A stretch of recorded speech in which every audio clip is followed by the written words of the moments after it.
someone. Step right in. But so these folks really, you might be hearing from them, partners, because it's important for them to also partner with you in thinking about partnership. They may be emailing you to get some information or to be on a real quick ad hoc committee to talk about, how do we select mentors? How do we partner or pair mentors and interns? There are lots of questions that we have about streamlining that process and making it very transparent. We're going to be talking more about this in February, but I wanted to give you a heads up that our state has a new educator preparation program, state review. Every single institution in our state is reviewed on these 3 standards that you see up here. And our review is happening on March 17th and 18th. So typically what they'll do is they come for 2 days and they've already looked at data, and they will do things like come into schools and watch an intern / resident teach. They may interview an administrator. They may, by the way, it's not going to be like a pop quiz. You'll know if if someone from the state review is coming in. They may be interviewing alumni, and they're just, what they're doing is just seeing, what's happening at our institution, and they're looking for these 3 areas: candidate recruitment and completion, standard 1; standard 2, preparing candidates effectively; and standard 3, meeting workforce needs. Standard 1 and standard 3 are typically data that are collected by the state on a pretty regular basis, so they look at that data. Standard 2 is really, they have to come to that institution and find out what is happening when it comes to, how our candidates are being prepared and supported.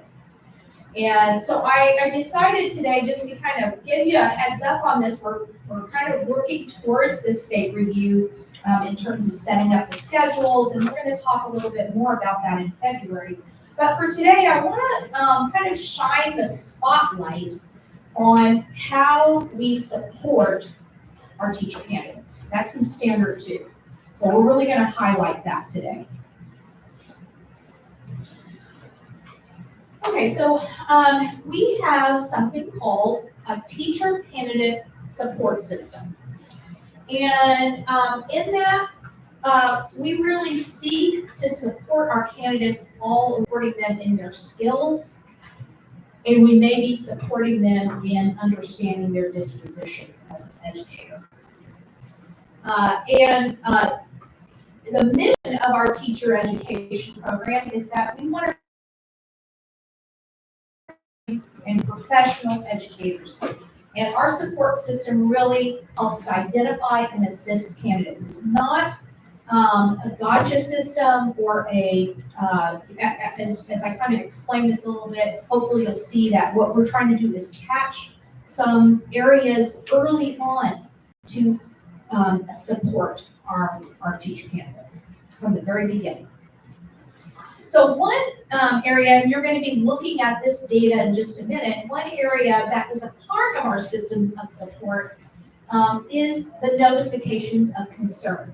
So this is an example, this is what our notification of concern form looks like. It's okay if you don't see all of the details in that, but when you get the slide deck, you'll be able to kind of zoom in on this a little bit more. But a faculty member usually initiates an NOC, a notification of concern.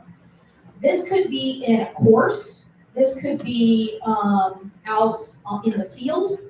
This could be a mentor came up and talked to a faculty member and said, this is an issue, or administrator call, or something has happened out at the school. And we see that there is a need for support. So this is filled out by the faculty member. We usually check whether this is more skill-based, content-based, pedagogy and performance-based, or professional dispositions. The faculty member then determines whether they think this is kind of a low level of concern, like all I need to do is I'm going to go and talk with that candidate, like you have a lot of absences in this class. Please come to class. Okay, I'm going to come to class now. It could be a kind of a low level concern. It could be a medium level concern where I'm going to have to sit down and we're going to have a plan for success. So we're going to have a written plan. Or it could be a high level of concern. High level of concern means that plan did not work and we're going to have to find more support for this candidate. That's when our teacher candidate professional review committee comes in. We have a wonderful group of faculty members that are from all areas of our programs, so secondary, elementary, special ed, and they come together with that faculty member, and it's like a brainstorming session. I remember as a teacher, I absolutely loved working with my gifted facilitator, my special education teacher, and my counselor, and we would brainstorm, how do we help this student in my class? That's kind of what happens during this committee meeting. Then we come up with a plan to help that candidate. We monitor that, and at the end of the semester, we check in, or whatever time we kind of have a check-in point and see how that candidate is doing. It is possible at this point, at a high level of concern, that a candidate might be counseled out of their teacher education program into another degree.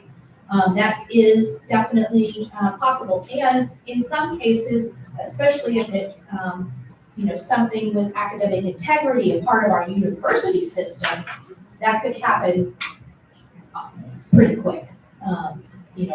Depending on what the support is needed.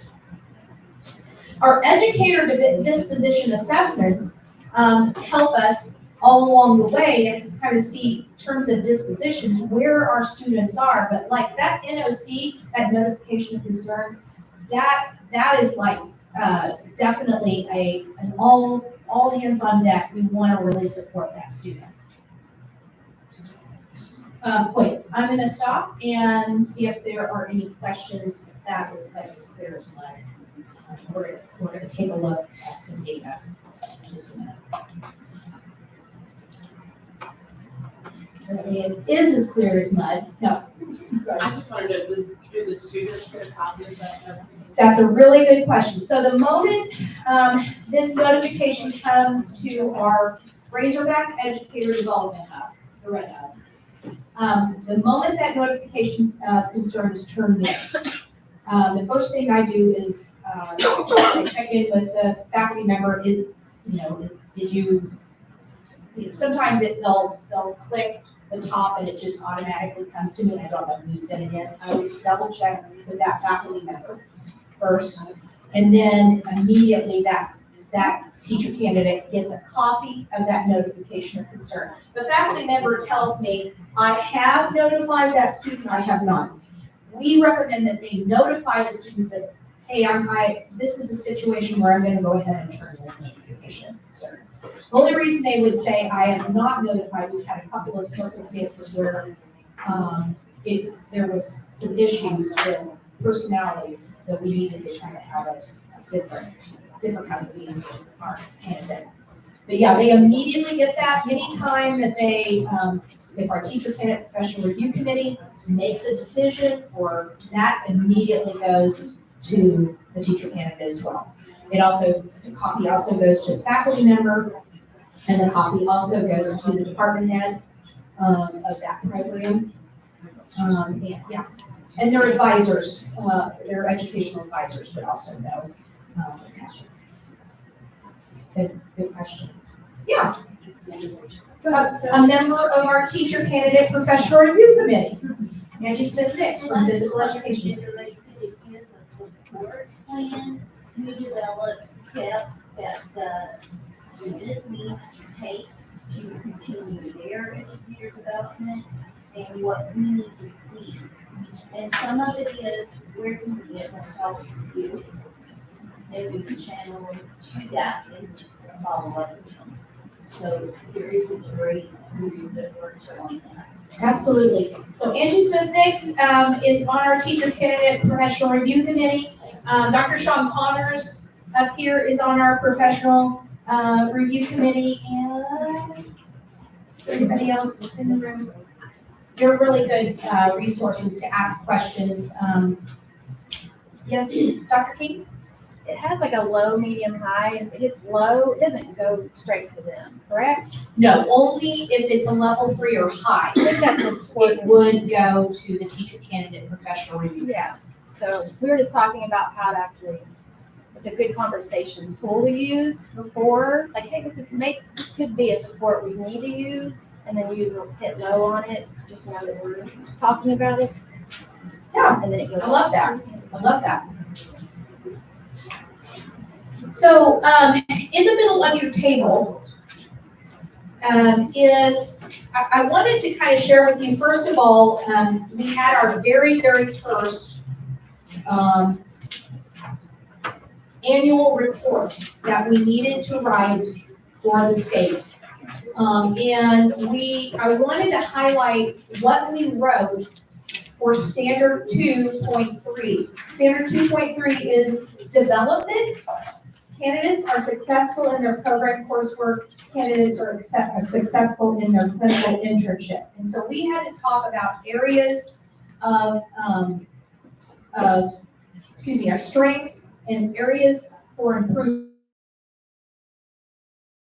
Highlighted a couple of pieces that I wanted you guys to kind of look at that were in our report. And I'm happy to say that when we sent in our report at the end of September, we just received our feedback back from the state, and we exceed the goals for that. So I'm very, very excited about that. But take a look at that, and then I want you to take a look on the backside. In 2023, this is some data from 2023. Where were we getting our notifications of concern, level 1, level 2, level 3, low, medium, and high? And then what were the most common, as you'll see that 97% of the notifications of concern were about dispositions, which I think is probably not surprising. And then what were the most common dispositions that folks indicated for that support? So I want you to take some time at your table, talking together. Hopefully you have a faculty member at your table and some partners. And just really 3 questions. What stands out for you? What's missing?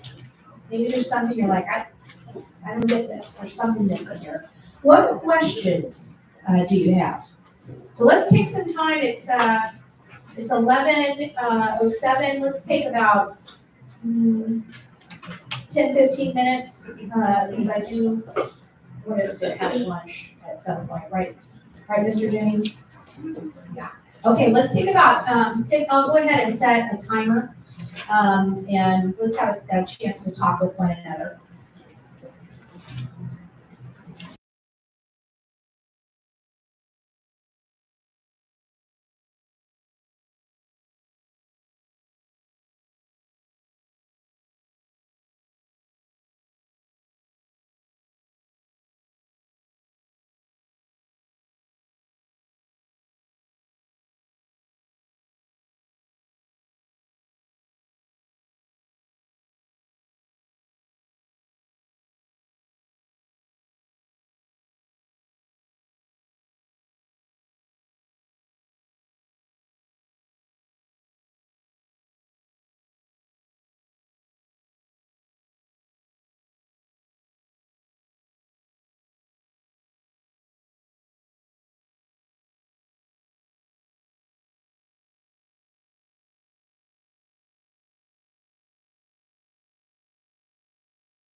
something that's missing is, I don't know what all of the dispositions are in the educator disposition assessment. So hopefully you had somebody, a faculty member near you that can look that up, tell you really quickly. I did the top two that were, the most commented on, but, and then I went to write all the rest of them, and it used it into 3 pages, and I was like, so it was kind of like, I made that choice, but that is a really good, very good question. That was a good thing to bring up. What other thing? Yeah, Dr. Collins? Would you link the disposition inventory or? Yes. The list of the dispositions where you send this out? Absolutely, Because I think that would be really helpful. Yeah. It'll a lot. absolutely. Nice. And the dispositions get broken down and give them some ideas of, using correct terminology, being able to speak at the development at the appropriate level. Yeah, I'll link that instrument itself so that everybody can see kind of. And so our educator disposition assessment, which I think I put on the front page, maybe,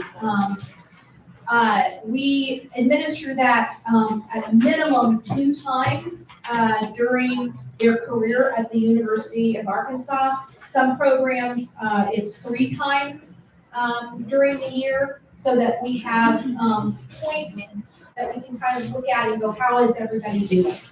So that is our educator disposition assessment is either filled out by a faculty member that is in a course, or the last one is done during their residency or internship. Other questions or thoughts about what you saw in terms of support? I have a question. Yeah, But can you explain real quick the difference between a level 1 and level 2? Was it absolutely. So a level 1 is typically on a notification of concern. It's something that you've already been discussing with that teacher candidate, and they're on their way to resolving that. It could be something like missing assignments, for instance, or maybe their written communication. You saw something happening, oh, I don't think that should go out to parents. And then it's a real quick conversation. You're just kind of saying the student had, needing a little bit of support with that, but it's well on its way. A level 2 or medium, it's maybe I had that conversation, it's still not kind of sinking in, and so I'm gonna say I need to see the next time you send out a parent communication, I need to see it ahead of time, and just kind of review it. I'm gonna need to do that 2 times maybe, like whatever your plan that you kind of create with that candidate. So there's a plan of support in place, right? And then maybe that's still not remediated. Maybe it's something that the candidate is still like, why is this still happening? I can't even think of about, sent the candidate to the writing center. I've been reviewing this. It's still an ongoing issue that is not being resolved. I'm going to need to reach out to our teacher candidate professional review committee, because I really can't, I don't see this as something that I want to, this is an issue. So then I would bring that in level 3. So maybe they've been in a level 2, now I'm filling them out for a level 3. Level 3 can also be anything, if they violated the ethics, our educators, ethical code, that's an automatic level 3, and that is a reaching out. If this happened in a school, that is, we need to turn this into at the state level. They violated our code of ethics. So there's some things like, do not ask, no, do not collect $200. We are really, that's like that. We're not waiting around. Hey, could you not, pass in class, please? No. Any further questions? We often talk about the role that an administrator, mentor, teacher, are playing in our notifications of concern. I think it's important to note that if you see something, say something, right? Who's that person? I mean, if you don't know who your liaison is at your building, or who in your professional development school, who's teaching that course, JL Jennings is your go-to person. He is our director of field placement. If there is something going on, we need to know about it. So if you don't know who your faculty member is, that's in your building, or you don't know who to contact, then please, reach out to JL Jennings. Or at the very least, teach-ed@uark.edu will get you to the Razorback Educator Development Hub, and we will make sure that that's monitored all the time. So it's important.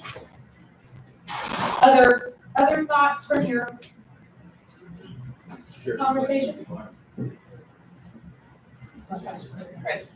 Oh, Dr. Herring? Yeah, I think that a few things. Well, first of all, clearly the elementary childhood education program has the most problems. Shots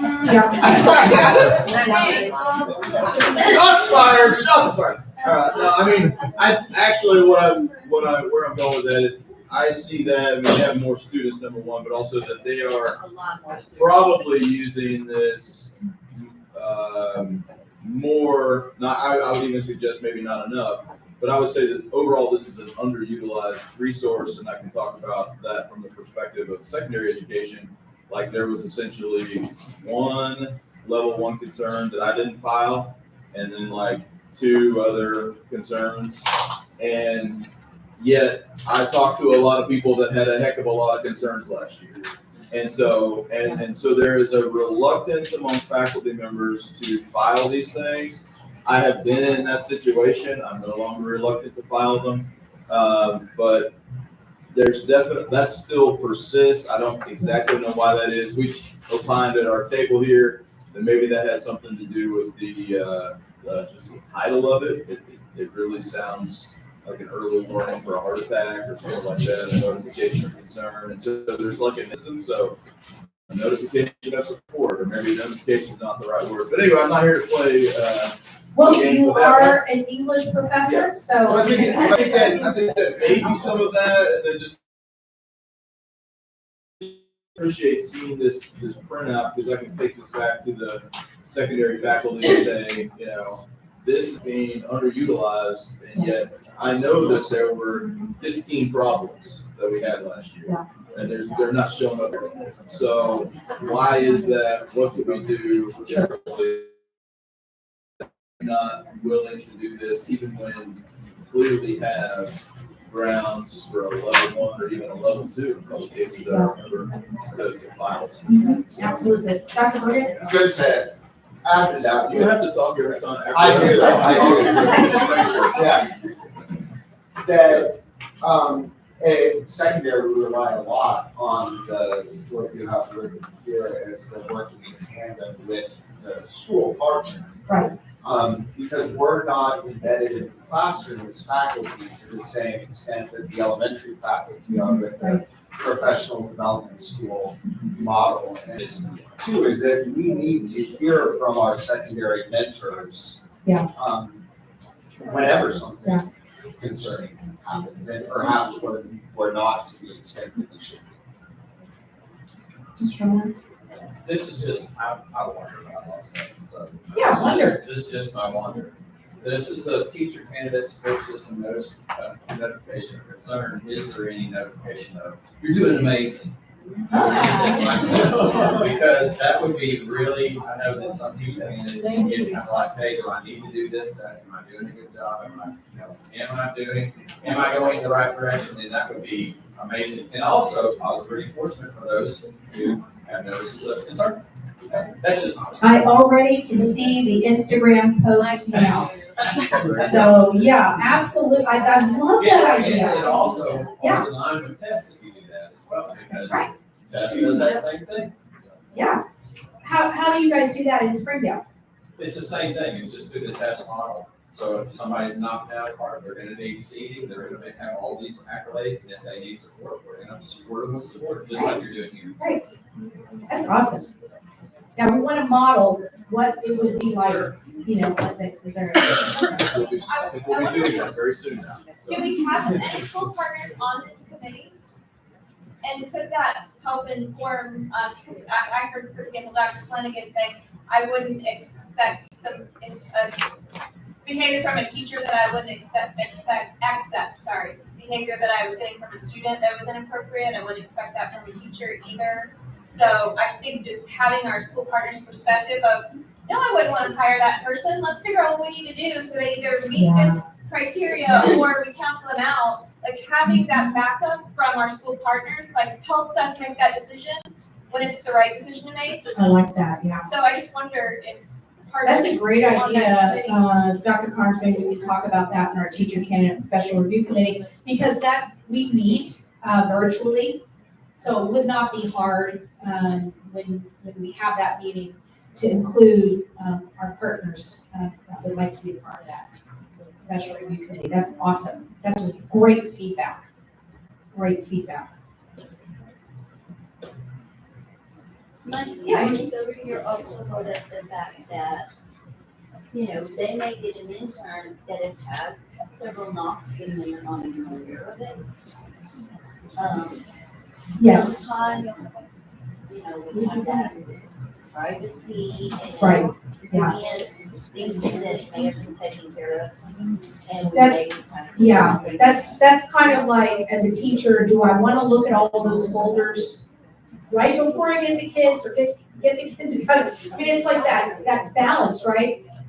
We've talked about, you know, at the midterm, if, you know, or at the midpoint of a semester, you know, sending that information to the course instructor, just, hey, heads up, how's everything going? Because usually what I do is at the end of every semester, I say, is it resolved or not?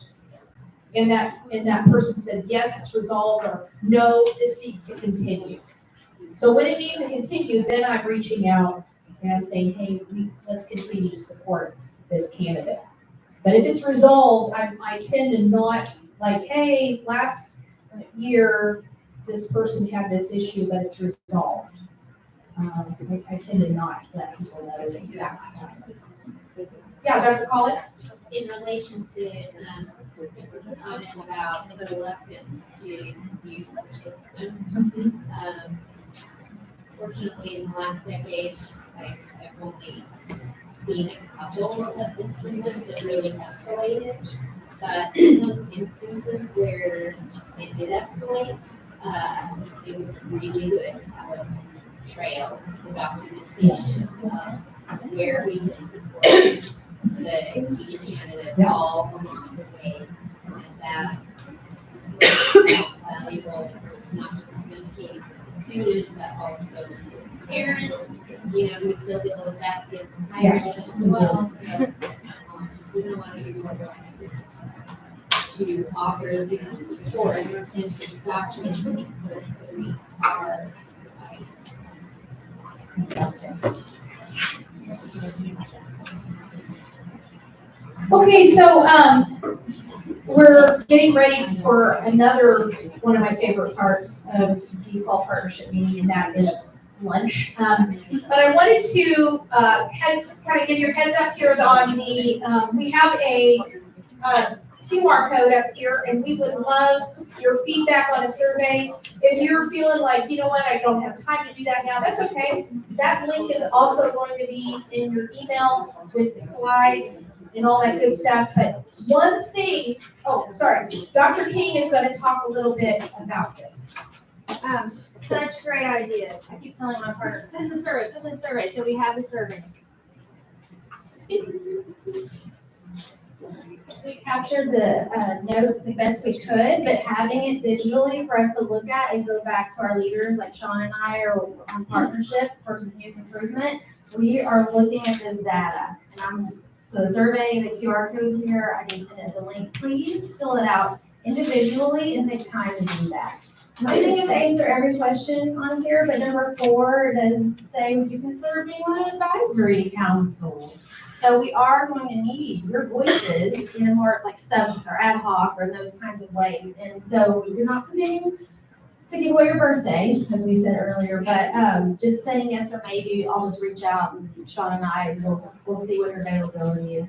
Your voices are so important. And then I put hyperlinks, I figured out, so I wasn't doing lesson planning or emailing, just so you'll know back here. So when you said they need EDA link, I put it in the survey. So now you can link, the link to EDA is there, and the Red Hub website is awesome for the notice of concern. So I put that in there so you can click and see that notice of concern close, because it's kind of hard back there. And the aspiring teacher permit link to the ADE, because that's an ADE thing.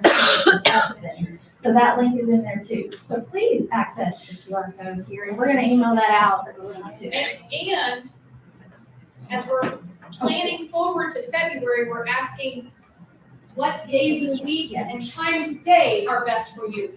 I mean, this is a duh, like we should be asking you this instead of going, well, I hope everybody. We think Thursdays work. So please give us feedback on that in February. That's our next partnership meeting. I pointed you because I think she's got the link You there. are, one of our rural partners. Dr. Ralston, where will the red star be? And we'll move it up here to the front. Okay, if you're a rural partner, we want to eat lunch with you up here. We've got a couple of, things that we want to share, so please, as soon as you guys eat, or, excuse me, as soon as you get your food, come on up. And, JL, is the food ready? All right, do we dismiss people by tables or what? How do you want to do this, JL? Orderly. I'm not hearing it, but I guess